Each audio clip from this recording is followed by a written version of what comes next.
Hello everyone, welcome to Oliboard. In this video, we are going to discuss about the report on the management of foreign exchange reserves. So every central bank is maintaining certain foreign reserves with them, right? So this is a half yearly report. We can see that this is a half yearly report. This is being published twice a year. So this particular report is related to October to March 2024. Right, so if I talk about the financial year, it's from 1st April 2024 to 31st March 2025. So this particular report is from October 24 to March 2025, right? And the first part is already released. And in this financial year, there will be one more report that will be coming related to September 2025. So let's not as of now wait for that and try to gain stuff from this report. Like I try to gain details from this report that can be very important for your examination as well, right? So let's quickly start. You can download the PDF by downloading the Oliboard application and start practicing the previous year question as well on our application. The first thing here we should know is this report is being published by the Department of External Investment and Operations, right? DEIO, which is a department in RBI. Okay, Department of External Investment and Operation. So particularly this report is being divided into two parts. Okay, दो part में divided है. Part 1 covers the developments during the first half year, right? Developments during the second half year, which is the October to March 2025. So here we'll be discussing things like the basic introduction, movement of foreign exchange reserves, forward outstanding and things like that, right? So basically आपका currency, foreign currency reserve के अंदर क्या movement आया वो आपका part 1 में covered है. And in the part 2 we are having objectives of the reserve management, legal framework, risk management practices, transparency and disclosure. तो पहले वाले part में आपका पूरा data है, जो half yearly data आया है वो है. और second वाले part में क्या है, अलग अलग तरीके की रिस्क है, डिस्क्लोजर नॉर्म्स है और वो सब है. तो हम दोनों ही पार्ट के बारे में यहाँ पे डिटेल में डिस्कशन करने वाले हैं. लास्ट में मैं आपको कुछ एमसीक्यूज भी करवा दूंगा जो आपके एग्जाम पॉइंट ऑफ व्यू से रेलेवेंट रह सकते हैं.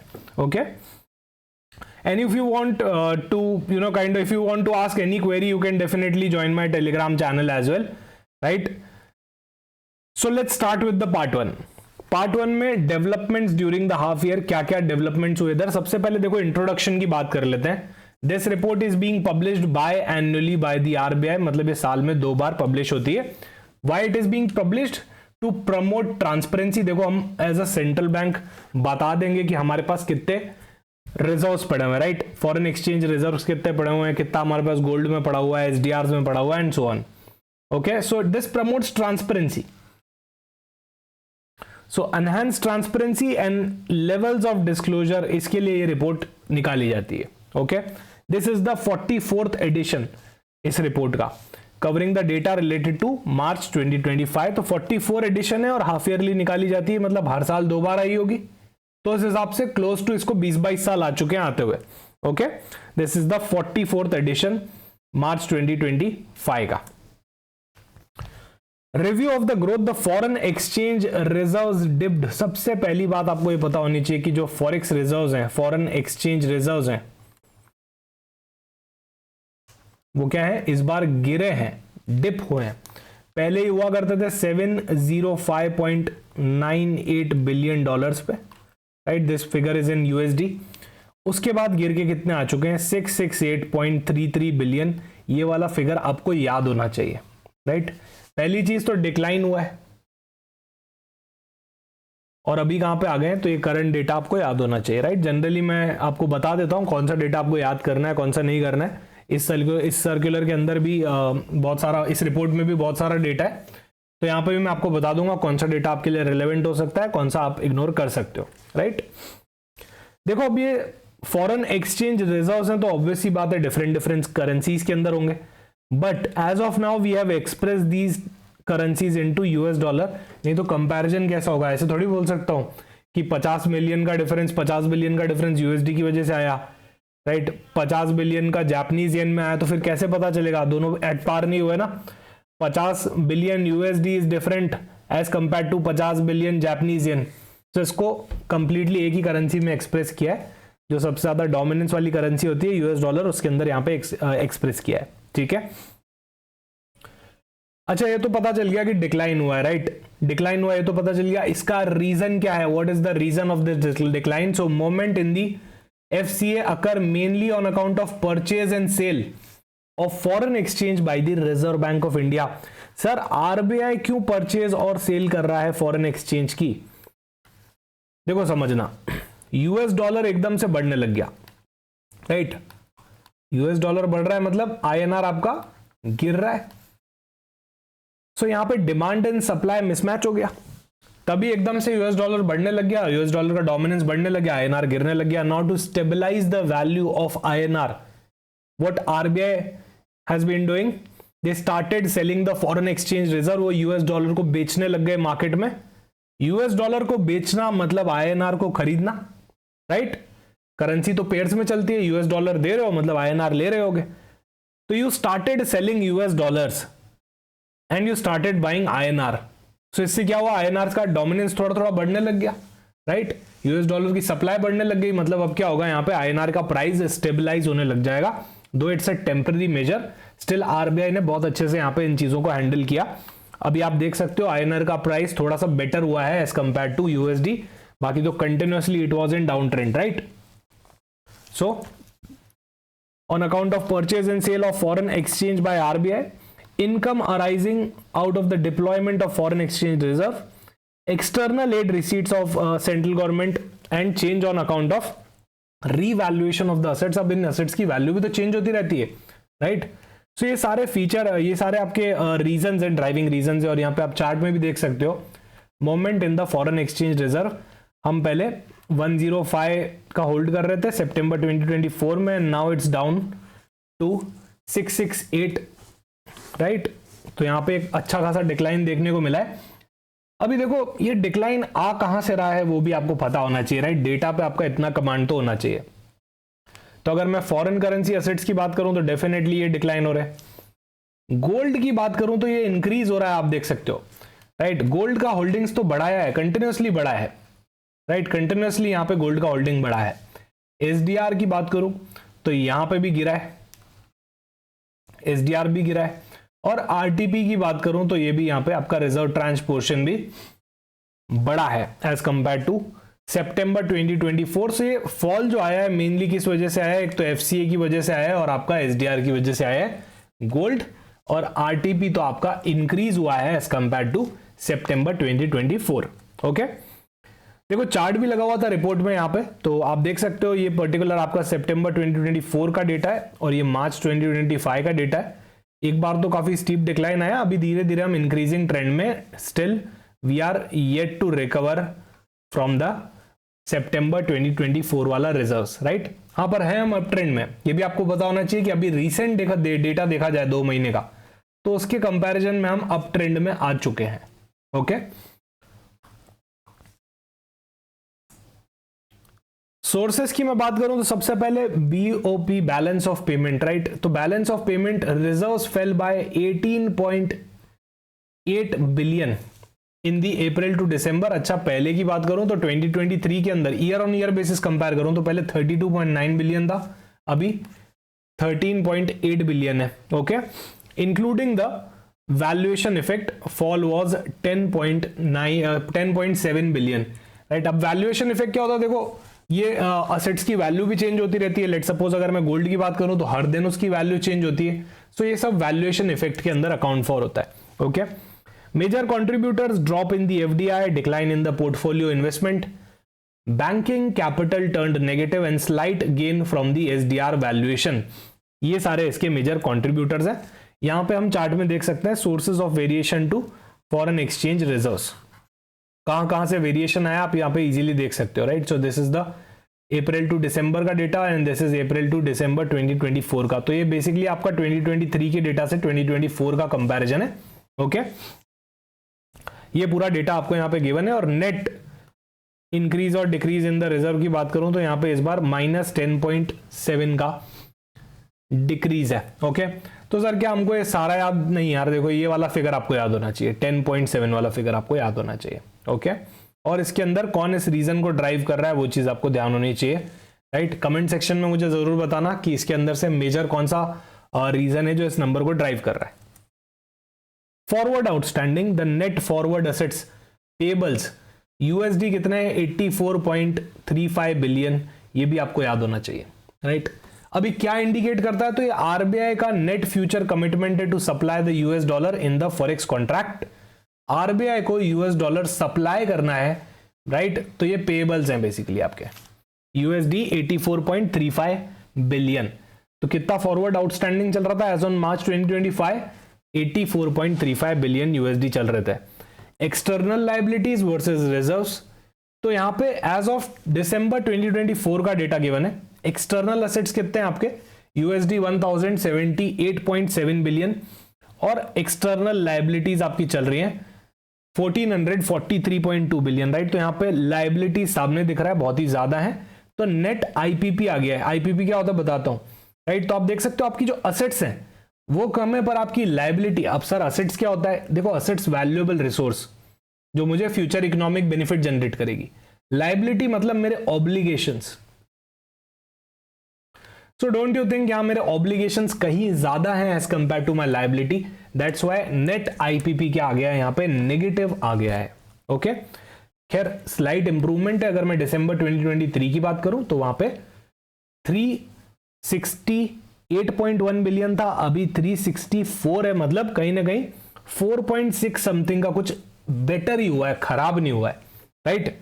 नेट आईपीपी का मतलब क्या होता है, नेगेटिव होने का मतलब India owes more to the world, मतलब हमको लोगों को देना है। ओव्स, देखो ओव्स और ओन में बहुत फर्क होता है। ओन मतलब मैं उसको ओन करता हूं किसी चीज को, राइट। ओव्स मतलब वो मुझसे मांगते हैं। So in this particular case लोग इंडिया से मांगते हैं। Why, because liabilities are quite higher as compare to the assets. Okay, IIP का मतलब होता है इंडियाज इंटरनेशनल इन्वेस्टमेंट पोजीशन। तो हमारी इंटरनेशनल इन्वेस्टमेंट पोजीशन अभी यहां पे नेगेटिव चल रही है, आप देख सकते हो। स्लाइट इंप्रूवमेंट आया है पर अभी भी नेगेटिव चल रही है। Which is a summary record of the stock of countries external financial assets and liability. हमारी कितनी फाइनेंशियल एसेट्स हैं और कितनी फाइनेंशियल लायबिलिटीज हैं, एक्सटर्नल वाली, डोमेस्टिक वाली की बात नहीं हो रही, राइट, एक्सटर्नल वाली की बात हो रही है। तो अभी हमारी लायबिलिटीज काफी ज्यादा है। Okay, the external assets increased by USD 79.7 billion, whereas the external liabilities increased by the 76.1 billion dollar, right. तभी आप देख सकते हो यहां पे भी आई थिंक 3.6 का डिफरेंस आ रहा है, राइट।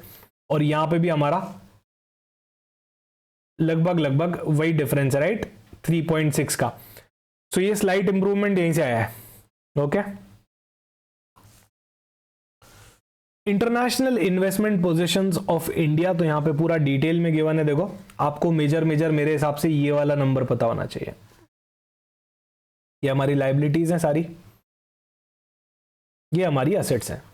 अब असेट्स हमारी हैं 1000 समथिंग की और लायबिलिटीज है हमारी 1400 समथिंग की। तो यहां पे इनका डिफरेंस कितना आ गया, 364.5 आ गया। यही वाला नंबर अगर आपको पता है दैट्स फाइन, राइट। अच्छा, लायबिलिटीज में सबसे बड़ा पोर्शन किसका आ रहा है, अदर इन्वेस्टमेंट्स का आ रहा है, वो हमारी लायबिलिटीज बन रही है। और असेट्स के अंदर डायरेक्ट इन्वेस्टमेंट्स का आ रहा है। Okay,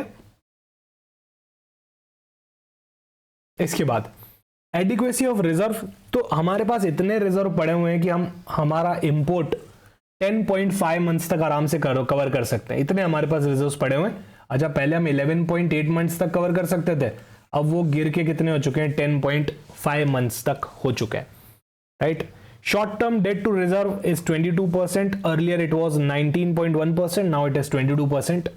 volatile capital flow to reserve is 74%, earlier it was 67.8%. So indicates a slight weakening in the resilience to external shocks. यहां पे इंपोर्ट कवर हमारा गिर गया है, इससे पता चलता है कि थोड़ा सा यहां पे शॉक एब्जॉर्बिंग कैपेसिटी थोड़ी सी कम हुई है, बहुत ज्यादा नहीं पर slight there is a decline. ये आपके लिए सबसे इंपॉर्टेंट होने वाला है और हाई चांसेस है कि एग्जाम में आपको मिले। टोटल गोल्ड हेल्ड, देखो एक तो आपको टोटल गोल्ड कितना पड़ा हुआ है रिजर्व बैंक के पास वो पता होना चाहिए। इट्स 879.95 टन, उसमें से 511.99 इंडिया में पड़ा है, 348 बैंक ऑफ इंग्लैंड और BIS के अंदर पड़ा हुआ है। BIS क्या होता है बताता हूं, फुल फॉर्म क्या होता है, अगर आपको पता है तो आप मुझे कमेंट सेक्शन में बता दो, नहीं तो मैं आपको जल्दी से बता रहा हूं अगली स्लाइड में ही। बाकी का गोल्ड डिपॉजिट में पड़ा हुआ है। सर हमको इंटरनल बाइफर्केशन भी याद करना है क्या, देखो एक दो बार पढ़ लो, बाकी ब्रॉड आपको ये पता होना चाहिए कि टोटल रिजर्व कितना है इंडिया के पास। And this line is very very important, gold share in the forex reserve, पूरे फॉरेक्स रिजर्व के अंदर गोल्ड भी आता है। पहले 9.32 था, आजकल 11.7% हो चुका है, ये आपको याद रखना चाहिए, राइट। ये 11.7% का फिगर आप लोगों के लिए इंपॉर्टेंट है, मतलब पहले हमारे फॉरेक्स रिजर्व का पार्ट 9.32% गोल्ड बनता था, आजकल वो 11.7% बनने लग गया, विच इज क्वाइट हायर। सो यहां पे हम गोल्ड ज्यादा होल्ड करने लग गए। ओके, यही चीज आप देख सकते हो। BOE का मतलब था बैंक ऑफ इंग्लैंड और BIS का मतलब बैंक फॉर इंटरनेशनल सेटलमेंट, तो ये रिजर्व बैंक्स का भी बैंक हो गया, right. Investment pattern of the FCA, so total FCAs जो मार्च के अंदर थे दैट आर USD 567.56 बिलियन। उनका बाइफर्केशन ये देखो, बाकी 85% मतलब मेजॉरिटी सिक्योरिटीज में that is mostly sovereign bonds, 8% other central banks या BIS के पास पड़े हुए हैं और 6% किसके पास है, हमारे कमर्शियल बैंक्स के पास है। तो ये इसका बाइफर्केशन हो गया, सही है। मेजॉरिटी सॉवरेन बॉन्ड्स में, फिर बाकी के सेंट्रल बैंक्स में, या फिर BIS के अंदर बैंक फॉर इंटरनेशनल सेटलमेंट में, या फिर बाकी के बचे हुए कमर्शियल बैंक्स के पास, हमारी कमर्शियल बैंक्स के साथ पड़े हुए हैं। Portfolio managed with safety, liquidity and some return focus, and external asset managers manage a small portion under the RBI guidelines. Investment patterns for foreign currency, so with the objective of exploring new strategy and products in the reserve management while diversifying the portfolio, a small portion is being managed by the asset external managers. बाहर के ऐसे external asset managers, एक छोटा सा portion हमने उनको भी दे रखा है कि यार तुम मैनेज कर लो, just for the diversification sake, right. So ये डिप्लॉयमेंट पैटर्न है जो आप देख सकते हो। मेजर इन्वेंट्री मेजर जो है सिक्योरिटीज के अंदर है, फिर deposits with bank and BIS, central banks and BIS, rest commercial banks जो कि बाहर सिचुएटेड है, ओवरसीज सिचुएटेड है, उनके पास पड़ा हुआ है, राइट। सो मेजर आपका यहाँ सिक्योरिटीज में पड़ा हुआ है, दैट टू सॉवरेन बॉन्ड्स के अंदर, ये चीज आपको पता होनी चाहिए। अदर एस्पेक्ट्स भी दे रखे हैं, जैसे IMF का फाइनेंशियल ट्रांजैक्शन प्लान क्या है, राइट, परचेसेस रीपरचेसेस का, और NAB का यानी न्यू अरेंजमेंट्स टू बोरो कितना है, तो एक्चुअल अभी यहाँ पे नील चल रहा है, right. RBI has nil subscription under the NAB as at March 2025, ये चीज आपको पता होनी चाहिए कि अभी फिलहाल ये नील चल रहा है। सार्क स्वैप एग्रीमेंट, तो यहाँ पे भूटान के साथ 15 बिलियन और मालदीव्स के साथ USD 400 मिलियन की बात चल रही है, राइट। ये हमारे स्वैप अरेंजमेंट हो गए, राइट। एक सेंट्रल बैंक क्या करता है, फ्रीक्वेंटली स्वैप भी करता है फॉरेन करेंसी एसेट्स का एंड ऑल, उसके अंदर भी इन्वॉल्व रहते हैं।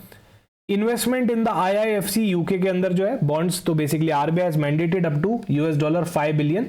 एक्चुअल इन्वेस्टमेंट कितना हुआ है यहाँ पे, USD 400 मिलियन का हुआ है, ओके। IFC इज बेसिकली और India's infrastructure finance company UK limited. ये था इसका पार्ट 1। तो पार्ट 1 में क्या क्या डेटा याद करना था मैंने आपको बता दिया, राइट। मेजर नंबर्स आपको याद होने चाहिए, उनके ड्राइविंग रीजंस आपको याद होने चाहिए। पार्ट 2 के अंदर गिवन है कि ऑब्जेक्टिव क्या है, देखो रिस्क मैनेजमेंट का, लीगल फ्रेमवर्क क्या है, रिस्क मैनेजमेंट प्रैक्टिसेस क्या है, और ट्रांसपेरेंसी एंड डिस्क्लोजर की बात भी यहाँ पे करिए। तो देखो रिस्क, ये रिजर्व मैनेजमेंट, क्यों हम रिजर्व मैनेज कर रहे हैं, ये पार्ट 2 में बताया। पहले तो बता दिया कितना रिजर्व है, अब वजह बता रहे हैं कि यार रिजर्व मैनेजमेंट की जरूरत ही क्या है। तो देखो सेफ्टी पॉइंट ऑफ व्यू से, right, liquidity point of view से रिजर्व्स हमको चाहिए रहते हैं हमेशा। अभी जैसे आप समझ रहे हो INR गिरने लग गया था, INR started going down, so RBI ने काउंटर मेजर में क्या किया, they start selling US dollar. So this is to protect our INR, right. So this can be for safety purpose as well as for liquidity purpose as well. Secondary return optimisation, हम return भी बना पाए इस पे, ये हमारा secondary goal है। Primary तो सेफ्टी एंड लिक्विडिटी है, राइट। लीगल फ्रेमवर्क, तो RBI एक्ट 1934 इसको गवर्न करता है। ये इसके कुछ सेक्शंस हैं जो आपको बिल्कुल भी याद नहीं रखने। क्या क्या अलाउड है इसके अंदर, तो देखो यहाँ पे अलग से मैंने यहाँ पे लिस्ट लगा रखी है, ये मेरे हिसाब से आपको पता होनी चाहिए।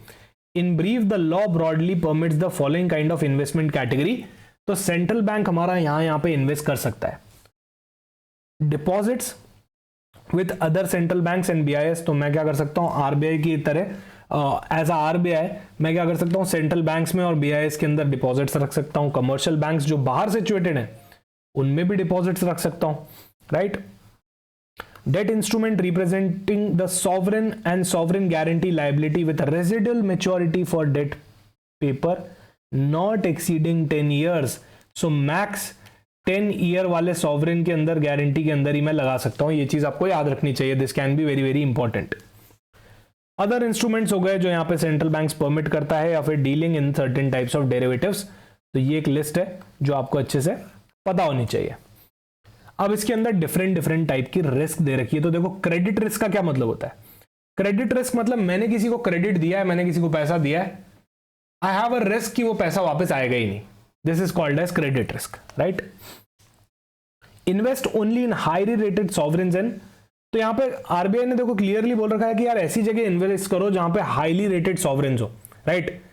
अभी पाकिस्तान के बॉन्ड्स में इन्वेस्ट करने से बढ़िया है हमेशा यूके, यूएस के, जापान के, इनके बॉन्ड्स में इन्वेस्ट करो, राइट, क्योंकि कम से कम हाईली रेटेड सॉवरेन्स तो हैं उनके पास।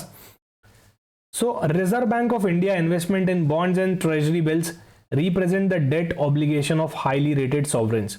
तो रिजर्व बैंक ने इन्वेस्ट किया है बॉन्ड्स में, ट्रेजरी में ऑफ अदर कंट्रीज।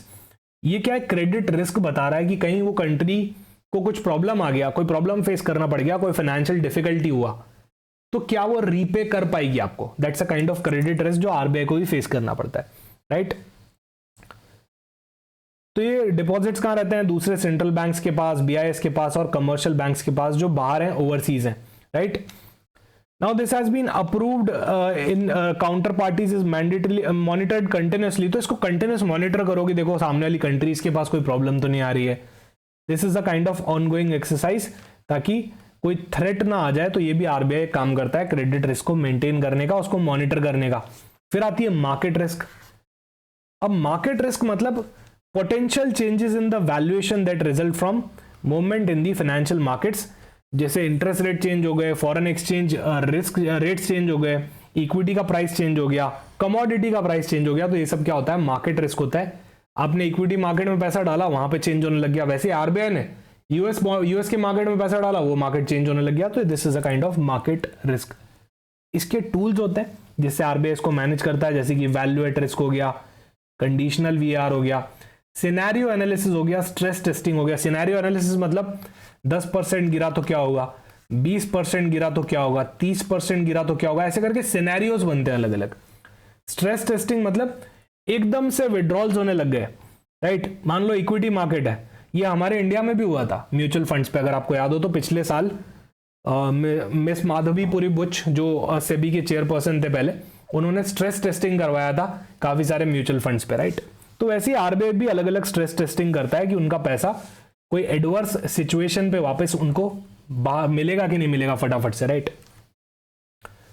जो भी गेन और लॉस हो रहा है on valuation of FCA and the gold due to movement in the exchange rate and price of the golds are booked under the balance sheet under the head currency and gold revaluation account, जिसको हम क्या बोलते हैं, CGRA account बोलते हैं। ये आपको याद होना चाहिए, राइट। इसको याद कर लो। तो देखो अगर कोई भी गेन लॉस होगा एफसीए से एंड गोल्ड से, तो वो कहां पे जाएगा, आपकी बैलेंस शीट के अंदर एक रिजर्व में जाएगा, currency and gold revaluation reserve account. ये एक तरह का बफर होता है, राइट। मान लो गोल्ड 1 लाख से बढ़ गया, तो आपका 1 लाख का बैलेंस पड़ा होगा सीजीआरए के अंदर। अब बाद में गिरेगा तो इसी से एडजस्ट करना। So it acts as a buffer, okay. Now there are dated foreign securities as well that are valued at market prices at the end of each business day. उनका एप्रिसिएशन और डेप्रिसिएशन कहां जाता है, investment revaluation account में जाता है। ये भी आपको पता होना चाहिए। सो डेटेड फॉरेन सिक्योरिटीज जिनको हम रेगुलरली हर बिजनेस डे पे मेजर कर रहे हैं, मतलब मार्क टू मार्केट कर रहे हैं, वो कहां पे जाएंगे, इन्वेस्टमेंट रिवैल्यूएशन अकाउंट के अंदर जाएंगे, ठीक है। उसके बाद currency risk, moment in the exchange rate. आपकी करेंसी के अंदर जो फॉरेन एक्सचेंज है उसके अंदर जो चेंजेस आ रहे हैं, ये वो रिस्क है। आपने डॉलर खरीदा, डॉलर वीक होने लग गया, now this is a risk. आपने जैपनीज येन खरीदा, वो वीक होने लग गया। आपने चाइनीज युआन खरीदा, वो वीक होने लग गया, this is a currency risk, right. इसकी स्ट्रैटेजी भी आरबीआई रेगुलरली यहां पे रिव्यू करता है। Interest rate risk, now duration limits and deviation benchmarks are used to control this sensitivity, this is just a risk, right, क्योंकि आपकी जो value of investment है उसके ऊपर एडवर्स इंपैक्ट आ गया है, क्योंकि इंटरेस्ट रेट के अंदर मूवमेंट्स हुए, राइट। तो इंटरेस्ट रेट में मूवमेंट की वजह से जो आपके वैल्यू ऑफ इन्वेस्टमेंट पे चेंज आता है वो इंटरेस्ट रेट रिस्क हो गया, राइट। जैसे मान लो मैंने फिक्स्ड इंटरेस्ट रेट पे कहीं डिपॉजिट करवाया तो मुझे 6% मिल रहा है। अब एज अ होल मार्केट में इंटरेस्ट रेट बढ़ के 9% हो गया, तो मैं तो अभी भी 6% ही कमा रहा हूं। व्हाई? बिकॉज मैंने तो फिक्स्ड इंटरेस्ट रेट पे दिया था, पर वेरिएबल जो चेंज हुआ वो 9% पे पहुंच गया। तो यहां पे मुझे रिस्क है कि अगर मैंने फिक्स्ड में गया हूं तो कहीं इंटरेस्ट रेट बढ़ ना जाए, that's a kind of risk, right. वैसे बोरोइंग के केस में अपोजिट भी हो सकता है, and there is a liquidity risk. And liquidity risk को तो यार हम कितनी बार डिस्कस कर चुके हैं। ऐसी जगह पैसा डालो जो हाईली लिक्विड हो, right. As a central bank आपका काम अनस्टेबल असेट्स में पैसे डालना नहीं है, हाईली स्टेबल असेट्स में पैसा डालना है। सो लिक्विडिटी रिस्क मतलब आप अपना इंस्ट्रूमेंट ही नहीं बेच पा रहे जब आपको जरूरत है, राइट। मान लो मैंने अडानी एंटरप्राइज का शेयर खरीद लिया 1 करोड़ रुपीस का, अब टाइम आया मुझे पैसे की बहुत जरूरत है और मैं उसको बेच ही नहीं पा रहा क्योंकि शेयर डाउन है, तो this is a kind of liquidity risk. इसीलिए बैंक क्या करता है, high level of liquidity maintain करना चाहेगा हमेशा एक सेंट्रल बैंक, ताकि कोई भी अनफोर्सीन या इमरजेंसी नीड आए तो डेफिनेटली वो उसको ऑनर कर पाए, ओके। फिर आती है ऑपरेशनल रिस्क। अब इसके अंदर क्या होता है, ऑपरेशनल मतलब हम सही से चला भी पा रहे हैं या नहीं चला पा रहे ऑर्गेनाइजेशन को, बैंक को। सो इसके अंदर आपको इंटरनल कंट्रोल्स बहुत स्ट्रांग रखने पड़ते हैं, जैसे आपका फ्रंट ऑफिस अलग हो, आपका बैक ऑफिस अलग हो, राइट। बहुत सारे यहाँ पे सिस्टम्स गिवन है जिनको आप बाद में पढ़ सकते हो। आपके अंदर इंटरनल कंट्रोल सिस्टम बहुत जबरदस्त हो, राइट। मतलब कोई प्रॉब्लम आनी नहीं चाहिए, अंदर आ रही है तो इंटरनल कंट्रोल सिस्टम ही डिटेक्ट कर ले, राइट। और ट्रांसपेरेंसी एंड डिस्क्लोजर्स का यहाँ बहुत बड़ा नाम है। ये पूरी report he is a example of good transparency, maintaining disclosures and all. Why? Because as central banks we are disclosing the foreign exchange reserves we are having on a half yearly basis, right? So ये सब data आप publish करो, weekly statistics, monthly bulletin, annual reports, ये सब already published है website पे। मैंने आपको वेबसाइट वाले वीडियो के अंदर भी दिखाई थी। The reserve Bank of India has adopted, ये इंपॉर्टेंट है, ये आपको पता होना चाहिए। The RBI has adopted special data standards, SDDs बोलते हैं इनको, SDDS, right, special data dissemination standards template for the IMF for publication of the detailed data on foreign exchange reserves. तो ये चीज आपको याद होनी चाहिए, ये और इंपॉर्टेंट है, सही है। अच्छा, एंड में मैंने आपके लिए एक पॉइंटर समरी भी बना दी है, जिससे आप at a glance in 15 points को पढ़ के पूरे रिपोर्ट को यहाँ पे मेमोराइज कर सकते हो, और इसमें ज्यादातर डेटा गिवन है, राइट। अब हम करेंगे फटाफट से MCQ प्रैक्टिस, तो चलो स्टार्ट करते हैं। The first MCQ is during the half year ended March 2025, India's foreign exchange reserve experienced a contraction. Which of the following best explains a decline on balance of payment basis excluding the valuation effect? तो valuation effect को अगर मैं exclude भी कर दूं तो इसमें सबसे बेस्ट क्या है जो डिस्क्राइब कर सकता है यहां पे इस डिक्लाइन को?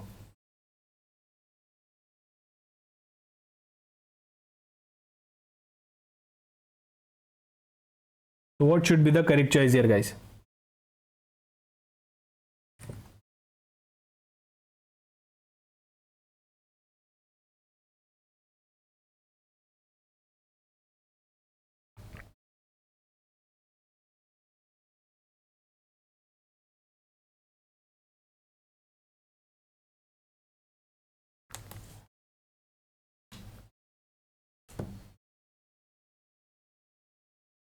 And the correct choice here is, guys, option B, widening current account deficit and sharp decline in the capital account inflows. Next is, as per the report, which of the following constitutes the largest share in the deployment of India's foreign currency asset as of March 2025? तो foreign currency assets के अंदर सबसे large share यहाँ पे किसका था?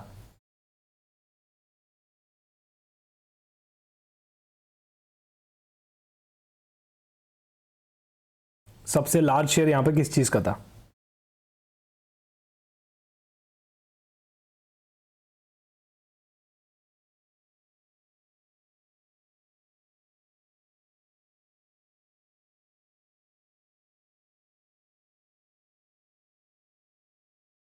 The correct choice here is option E, securities issued by the foreign sovereign. Right, option E is the correct. उसका ही 85% share था. रेस्ट आपको पता है, बैलेंस हमारा दूसरे सेंट्रल बैंक्स के पास और BIS के अंदर पड़ा हुआ था. और अगला लास्ट वाला सबसे कम वाला पोर्शन मतलब हमारे कमर्शियल बैंक जो कि ओवरसीज सिचुएटेड है उनके पास था. What does a negative net international investment position, IIP की बात हो रही है, signifies in the context of India's external sector?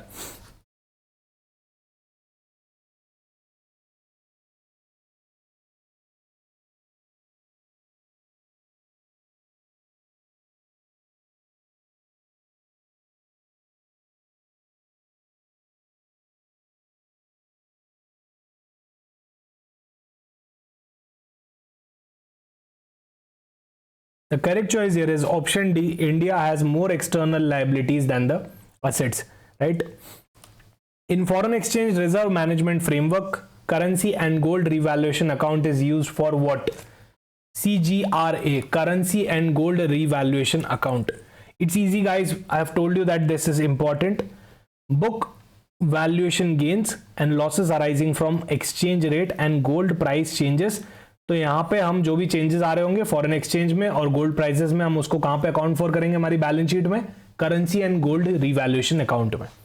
Which of the following instrument is not typically included under the RBI's permissible deployment of foreign exchange reserves as per section 17 of the RBI Act?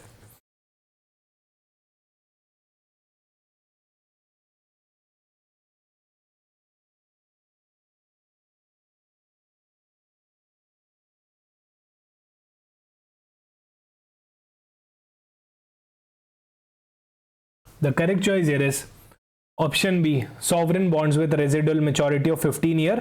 देखो 15 year नहीं था, maximum maturity 10 year था अगर आपको याद हो तो. Next is foreign exchange reserve serve as a question against the global financial instability and closely monitored by the central bank during the half year period ending March 2025. India's reserve saw a notable dip reflecting both the valuation change and the underlying BOP pressure. What was the level of India's foreign exchange reserve at the end of September 2024 and where did it stand at the month of March 2025? So आपको March 2025 का data बताना है related to foreign exchange reserves.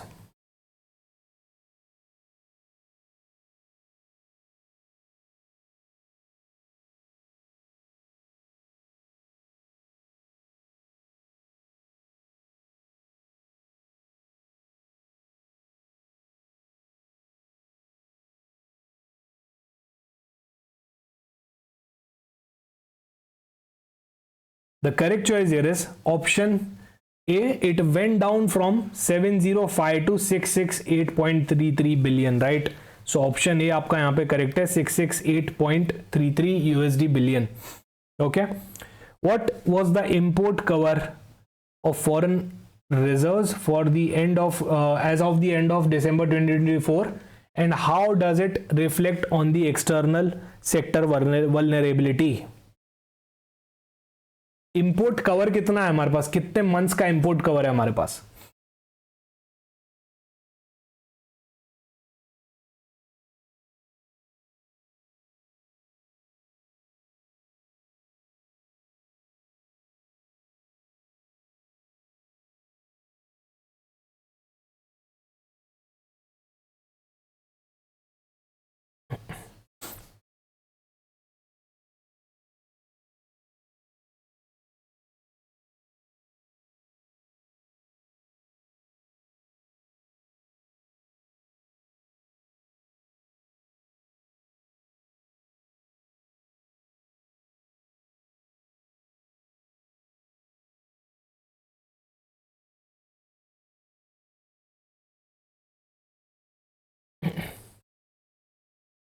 The correct choice here is option C. 10.5 months, right. पहले 11 point something था, अब वो गिर के कितना हो चुका है, 11.8 था आई थिंक, अब वो गिर के कितना हो चुका है, 10.5 मंथ्स हो चुका है. Next is which of the following reflects the RBI's approach to credit risk in foreign reserve management. RBI का क्या अप्रोच रहेगा यहां पे क्रेडिट रिस्क को मैनेज करने के लिए in foreign reserves management.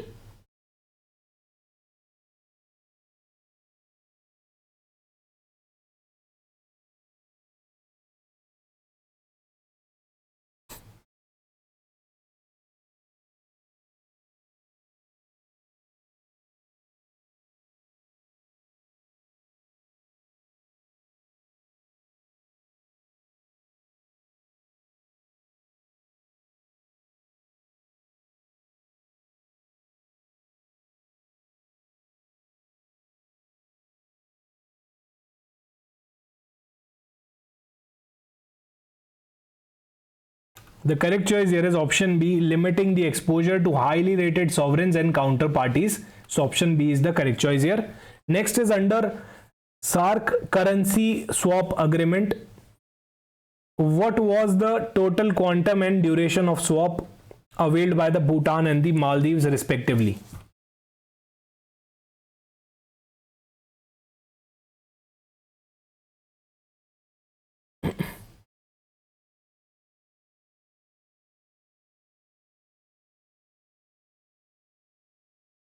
The correct choice here is option B, 15 billion and USD 400 million for 3 and 6 months respectively. Next, in the last question, and you guys to tell me the correct answer in the comment section. After that, I will be definitely confirming the correct choice. India's gold holdings from an important component of its foreign exchange reserve. तो foreign exchange reserve में gold holdings भी आती है, contributing both to diversification and as a store of value. As of end March 2025, the Reserve Bank of India reported a significant increase in the share of gold in the overall forex reserve composition. What percentage of total forex reserve did it represent as of March 2025? So gold का कितना percent share आ जाता है total forex reserves के अंदर? And you guys to tell me this in the comment section, right? And I'll then definitely be confirming afterwards. So that's all from my end, guys. Thank you so much. This report, you must study this report, the major things at least, right? The major data points that we discussed. Thank you so much. Bye bye. Take care. See you soon in some other video.